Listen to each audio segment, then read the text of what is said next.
Welcome back to my channel let's talk with Pallavi. आज मैं एक बहुत ही इंपॉर्टेंट चीज़ का बात करने वाली हूँ। मैं बहुत सहज नहीं थी, फिर मुझे लगा कि बात करनी चाहिए। आपने एक मूवी देखी होगी, काफ़ी साल पहले आई थी, दिल्ली 6।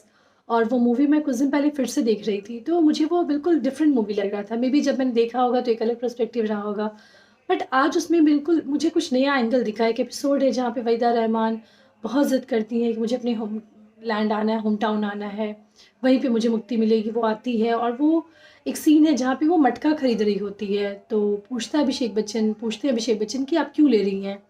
तो मैं इसलिए ले रही हूँ कि जब मैं मर जाऊँगी तो उसमें मेरी अस्थियाँ डाल के विसर्जन कर देना। तो वो जो हँसता भी है कि ये क्या है, आप डेथ की तैयारी अभी से कर रही हो? तो कहती है हाँ, मैं नहीं चाहती, मतलब तुम लोग इधर-उधर मुझे रख दो, इसमें मैं मुझे रख देना। तो मतलब ये चीज़ ना बहुत ही डिफरेंट है, लेकिन ये हकीकत भी है। मैंने अभी कुछ साल पहले ही बहुत करीब से देखा है अपनी दादी को, दादू को गुज़रते हुए, और उनकी बातें मैं सुनती थी।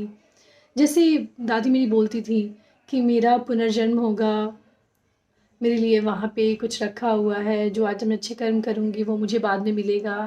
तो एक रीइंकार्नेशन का हमारा प्रोसेस है, हमारे रिलीजन में है कि हमारा फिर से पुनर्जन्म होता है।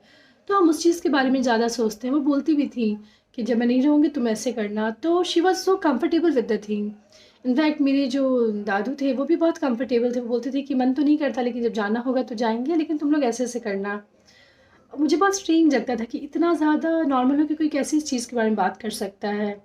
और अभी परसों ही मैं ऑफ़िस में एक कलीग मुझे बता रहे थे कि अभी तो बहुत ज़्यादा हमें सारे लोग बिज़ी हैं, सब फैमिली इधर-उधर रह रही है, तो उनकी फैमिली कोई गुज़र गए थे, तो उन्होंने बताया कि हमने आर्य समाज विधि से ही की, बिकॉज़ 10-12-13 दिन की किसी को छुट्टी नहीं मिल रहा था, तो क्या ही करें मैम, ऐसा करके हमने उनका किया है और भगवान उनको शांति दें। तो मैंने उनसे पूछा कि थोड़ा अजीब नहीं लगता है ये चीज़? तो कहते हैं मैम अजीब क्यों लगेगा?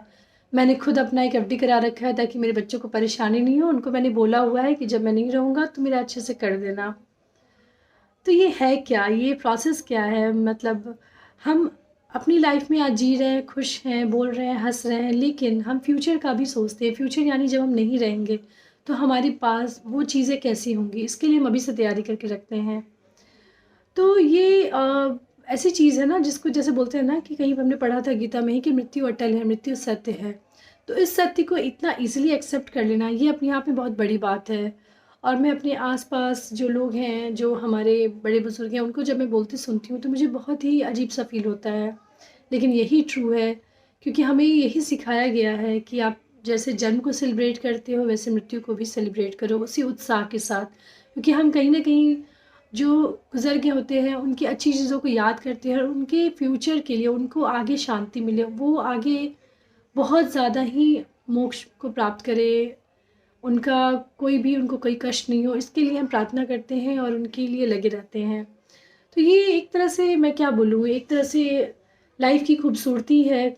मृत्यु के बाद भी हम उस चीज़ को सेलिब्रेट करते हैं उतने ही उत्साह के साथ, उतने ही मैं क्या बताऊँ, उतनी ही जॉय के साथ।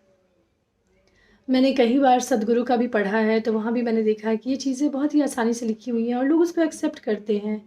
इसलिए मैं यही बोलूँगी कि जब तक हम हैं, तो बस अच्छे कर्म करें, अच्छी बातें बोलें, अच्छे लोगों से मिलें, नेगेटिव चीज़ों से दूर रहें।